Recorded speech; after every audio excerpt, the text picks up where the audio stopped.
Alright, we're going to do a remake here. Might as well. Let's junk out of my trap here. Alright, so this set right here, we had set, and like I said, it was tripped. We reset it there, I don't know, last week, beginning of the week, something like that. Had noticed it was dug out. Had a big old pile of coyote crap on it. So, bait hole's still here. She didn't really mess up the bait hole. I'm gonna dig it out. Gotta get all this mud out of it. I'll take this old junk here, throw it over there, get it out of here.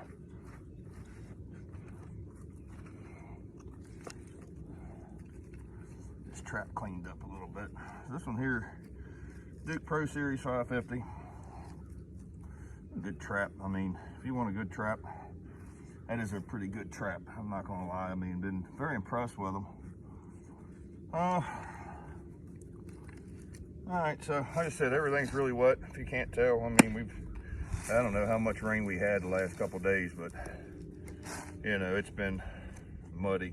Calling for a bunch of rain tomorrow, and then they're calling for a bunch of really good cold weather. So run driveway heat in the bed of the trap just to keep everything from kind of freezing up on us. And then I'll salt the jaws of the trap. Like I said, we run peat moss, so I'll salt that all up, get it good, and try to keep everything from freezing up on us. Because like I said, this spot here has been a really good spot over the years for us. We take a lot of coyotes out of here. A lot of coyotes, a lot of reds. I mean, every year we take a lot of pretty decent animals out of here. Always have. It's a good transition. Cornfield, everything kind of comes around. So we got that. I'll salt this thing here pretty good. Salt doesn't bother any of them. They don't pay attention to it. The only thing likes the salt at my place and the cows. And then I got cows in my sets like crazy. Let's pan cover out of here. So we've been using these latex pan covers. They actually work pretty good. They didn't have the size that I wanted, but I might end up having to run two of them, one here.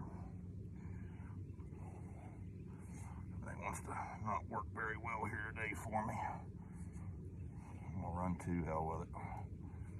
Two of them come out there, so we'll run two. And some peat moss. Like I said, I sift all the peat moss early.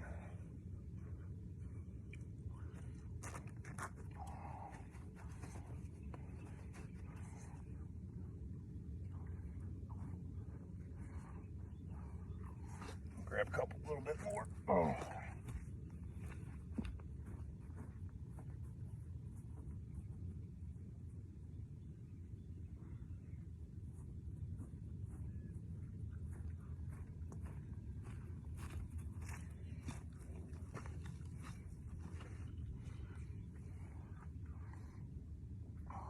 I got it nice and flat. Everything looks good there. I'll take a great big gob of grass. Put right back here at the bait hole. All right, for bait on this one, go to my go-to. We had Final Step from Sawmill Creek. Bait in this hole. By far, so far, this has been the best stuff we've ever used. So I've tried some other stuff, and it always seems to turn out the same. I mean, it works a little bit, but then it doesn't. But then I'm gonna take this. This is Coyote Crush. I gotta throw out there. It's a gland lure, so throw it down the hole a little bit. That's what we got. Good bait. Try them. Check them out. Sawmill Creek Baits. Great people. That's the remake. Catch you later. Bye.